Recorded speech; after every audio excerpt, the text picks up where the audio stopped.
Você viu o É Papa que eu essa não sou semana? teólogo, Não, mas você eu viu sou, essa semana eu o sou... Papa abraçando um cara de Israel e um palestino? Eita, esse assunto é bem complicado. Mas, como eu disse pra você, Borracha, eu falo a verdade, doa quem doer, mesmo que doa em mim. Eu não acredito que o Bergoglio é papa. Como assim? Ele é um agente infiltrado ali? Ele é um agente infiltrado, fantasiado de papa. Em que sentido você acha que ele não é? Pelo seguinte, vamos supor que eu apareça aqui no seu podcast vestido com uma roupa de papa, Sim. uma mitra de papa, com um cetro de papa. Eu sou papa? Não. Não, eu sou um maluco fantasiado de papa, ou coisa pior, um agente filtrado.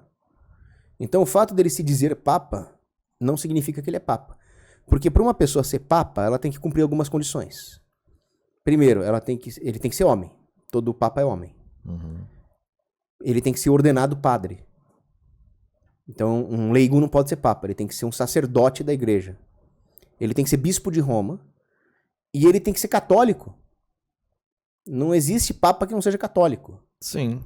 Mas existem alguns pecados que te fazem ser expulso da igreja, que é a excomunhão. Quando a pessoa está excomungada, mesmo que ela seja batizada, ela não está pertencendo ao corpo dos católicos. Então, quais são esses pecados que te excluem do corpo místico da igreja? É a heresia formal, a apostasia e o cisma. Então, o cara roubou a própria família para cheirar droga num bordel. Ele está expulso da igreja? Não, ele está em pecado mortal, mas ele não está expulso da igreja. Ele é um católico altamente pecador. Mas quando o sujeito está em heresia formal e ele professa algo diferente do que a igreja ensina, ele não é católico. Ele é outra coisa. E não dá para um não católico ser papa. Não dá para um sujeito que não é militar ser o comandante do exército. Ele tem que ser um militar do exército.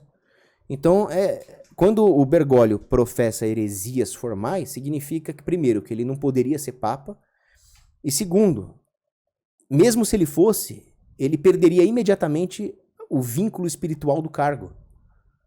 Porque o papa, necessariamente, essa função de papa, ele não é só uma função humana. Não é como alguém ser nomeado pároco, por exemplo. Né? Um pároco é alguém que é nomeado para administrar uma paróquia. Isso é uma função humana. Mas a autoridade de papa não é algo simplesmente humano. É uma autoridade conferida por Deus para que ele guie a igreja, preservando o tesouro da fé e guiando os fiéis na verdade da doutrina. Para isso, Deus confere ao papa a infalibilidade em assuntos de fé e de moral. Ele é o sucessor de Pedro, ele tem o primado petrino.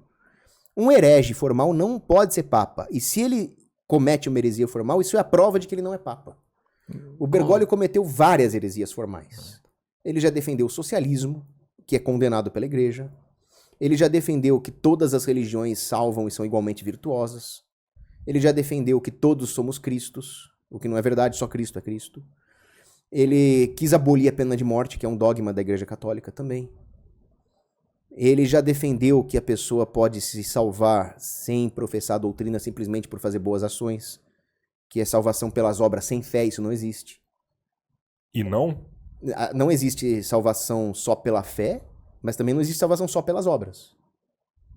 O que existe é fé e obras. A fé sem obras é morta e as obras sem fé são vazias. Ontem a gente estava falando sobre isso. Jesus salvou o ladrão da cruz ali que não tinha nem fé nem obra. Ele tinha fé e tinha obra. Que obra que ele tinha de roubar? Então, ele roubou a vida inteira, votou no Lula, a desgraça toda. Em momento nenhum ele se arrependeu. Aí ele se arrependeu. Não se arrependeu. Ele ainda fala na Bíblia, fala assim, ó, Jesus, você não devia estar aqui. A gente roubou. A gente é ladrão. Me leva com você. Aí ele falou assim, não, você vai estar comigo lá hoje. Não, então, aí quando ele falou que ele merecia a pena de cruz, ele se arrependeu. Porque o outro ladrão, o Gesmas, que era o ladrão mau, ele falou, se você é Deus, nos tire todos daqui. Quer dizer, ele não se arrependeu, ele achou que mesmo sendo ladrão, ele tinha o direito de sair da cruz. Já o bom ladrão falou, não, bandido bom é morto, eu sou ladrão, eu mereço morrer na cruz. Ele se arrependeu e aceitou a pena, aceitou uma punição excruciante. Aí, além dessa obra de se Você acha que arrepender, falar eu sou um ladrão é um arrependimento? é uma obra de arrependimento. Eu sou um ladrão e mereço estar aqui é um arrependimento? É um ato, portanto, uma obra de humildade, de reconhecimento da própria fraqueza moral. Se o Lula amanhã falasse, eu roubei e mereço estar aqui, ele se arrependeu? Se o Lula chegasse num pronunciamento e falasse: pessoal, eu sou metaleiro, eu sou ladrão, eu cometi isso e aquilo, eu merecia estar preso, eu nunca deveria ter sido solto e eu peço a Jesus que me perdoe. Não, opa, você falou, peça a Jesus que me perdoe. Aí você tá pedindo perdão. Obra e fé. Aí você tá pedindo perdão. Não, ele tá pedindo... O bandido da cruz não pediu perdão pra Jesus. Não, ele aceitou a pena temporal. Ele aceitou a cruz. Mas ele pediu que Deus perdoasse ele da pena eterna, da pena espiritual. Então, a mesma coisa, se eu roubar R$100 de você, se eu realmente estiver arrependido de roubar R$100, eu vou falar, me punam, me obriguem a doar R$200 pro tio Ró, porque eu preciso restituí-lo, e, Senhor, me livre do inferno. Então, eu aceito a punição de ter que devolver R$100 em triplo, mas eu peço a Jesus que perdoe minha alma. O ladrão bom fez as duas coisas. Ele falou, eu mereço ser crucificado pelo exército romano, porque eu sou ladrão, mas eu reconheço que Jesus é Deus e imploro a misericórdia. Ele fez certinho, por isso que ele foi perdoado. Tá. Que o exército romano tinha toda a razão de crucificar os dois ladrões. Sim. Mas não de crucificar Cristo. Então esse Papa, voltando aqui, esse Papa não é Papa. Não é Papa. E por que a igreja não faz um... É porque... pra trocar. Não, É que a maioria das pessoas, elas não tiveram uma catequese correta, né? Então a maioria das pessoas As pessoas não vão participar disso aí. É um processo interno ali da igreja mesmo. Né? O Papa é decidido entre eles ali. Então, a gente não palpita na escolha do Papa, a gente só aceita, né? Ele é uma entidade, realmente. Nós fiéis católicos temos o dever de obedecer o Papa verdadeiro e resistir a um Papa falso. Então, por exemplo, se eu chegasse aqui vestido de Papa e começasse a dar ordem, o católico tinha obrigação de falar, Cogos, vai pra casa, você não é Papa. É obrigação de resistir. E se fosse um Papa verdadeiro, é obrigação obedecer. Então o fiel católico hoje ele tem o dever de ir contra os ensinamentos heréticos do Bergoglio. O último Papa verdadeiro, ele foi Pio XII. Ele morreu em 1958. Ali houve uma falsa eleição de Papa. O João Paulo II ali não... Então aí tem uma linha sucessória de falsos papas. Então desde 1958, a maçonaria e a nova ordem mundial se infiltrou no Vaticano. Na verdade se infiltraram muito antes, prepararam o terreno, infiltraram vários modernistas ali e fizeram uma falsa eleição, um falso conclave em 1958, depois que o Papa Pio XII morreu. Ali eles elegeram um modernista excomungado, que era João 23. Que ele não tinha condições de ser papa. Pelas normas do direito canônico, ele estava excomungado. Aí, desde que João 23 assumiu, aí houve uma sequência de falsos conclaves e de falsas eleições. O que nós temos que fazer hoje é enxergar que a única igreja repousa na obediência à sã doutrina. O que está fora da sã doutrina não é igreja. E aí você vê coisas bizarras, como o Bergoglio defendendo e abençoando, como é que eu vou dizer isso sem ser preso? Uniões não naturais que ele chama de casamento, mas que não são casamento. Esse tipo de coisa. Ele falou que era casamento? Ele falou, vamos dar a bênção ao negócio. Ele deu a bênção ao casal, mas não. Ele deu a bênção à união. É claro que a pessoa que está nessa situação, ela tem que ser acolhida, ela tem que ser tratada com respeito, com caridade. Mas justamente a maior caridade que existe é falar a verdade para a pessoa. Se abençoar um erro que ela está cometendo, não é caridade. Eu não estou defendendo aqui perseguição, censura, eu não sou o Xandão. Mas o que eu estou defendendo é que a igreja cumpra o seu papel de salvar as almas e fale, vocês dois, macho barbudo que estão aí, isso aí não é o que a igreja defende. Nós não podemos abençoar isso. Eu não sei, cara. Mas tenho aí eu vou te dúvidas, falar. Assim, eu acho que todo mundo merece a bênção da igreja. Eu sou assim, católico sabe? também e eu sou a favor de que é o seguinte, mano. Se é do bem, Se sua intenção é amor, né? E você tem que ser abençoado. É isso que eu... Todo de mundo merece a verdade bênção da porque igreja. você entende, ele não é sobre o sexo, é sobre a pessoa em si. Mas se a pessoa é do bem, mano, se ela é do bem, sabe, ela pratica o bem, se ela tem um amor ali, eu não vejo por que não ter uma... Pode ser pessoas boas, eu tenho amigos que são... Sim. Só que existem coisas que são, na doutrina católica, são pecado. A igreja não pode abençoar o pecado. Isso é uma contradição. E se nós realmente tivermos caridade e quisermos fazer o bem para essas pessoas, nós temos que alertá-las que elas estão num erro espiritual. Se você chegar para mim e falar, Cogos, você é um gordinho, gente boa, pode comer à vontade, não precisa fazer exercício de dieta, não, é muito chato. Você estaria sendo legal comigo? Não. Você teria que falar, ó, você tem que fazer exercício de dieta. Eu não vou abençoar o seu excesso de peso. Aí você tá sendo legal comigo. Então, mesma coisa, o cara tá num erro espiritual, ele tem que ser alertado, não abençoado.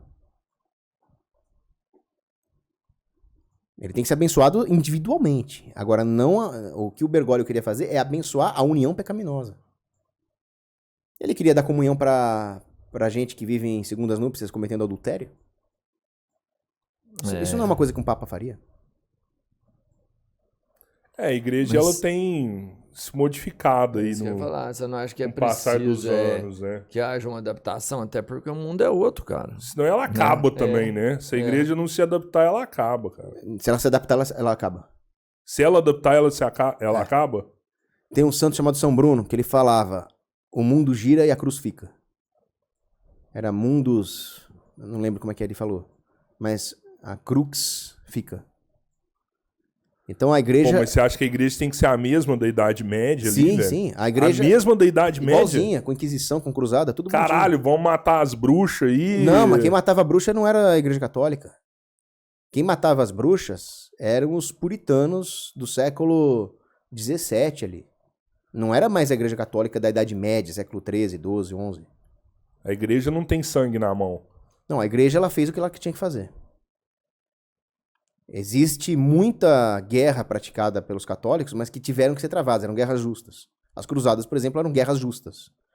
A Europa estava sendo invadida, os europeus estavam sendo escravizados, e a igreja convocou as cruzadas para libertar os escravos e salvar a civilização europeia. Se as cruzadas não tivessem sido travadas, não existiria civilização ocidental hoje. Aquela guerra era justa, era uma defesa do povo. E a Inquisição era uma maneira de preservar as instituições jurídicas contra o arbítrio dos reis. Porque os reis faziam ordalha, por exemplo. Eles chegavam, não fui com a tua cara, eu vou te desafiar para um combate. Eu vou te julgar, eles faziam um julgamento supersticioso, assim, vou queimar tua mão, se a tua mão melhorar é porque você é inocente, você não é culpado. Aí o outro rei acusava o príncipe vizinho de heresia só para tomar as terras dele. A Inquisição, que significa investigação, inquirir, foi um ordenamento jurídico que a igreja criou para restaurar o direito processual, a ampla defesa. Era o contrário de julgamentos arbitrários. O Adrilles Jorge, por exemplo, ele fala que o STF é o Superior Tribunal Inquisitorial. Eu falo, Deus eu gostaria que fosse, em nome de Deus eu queria que fosse inquisitorial, mas ele não é.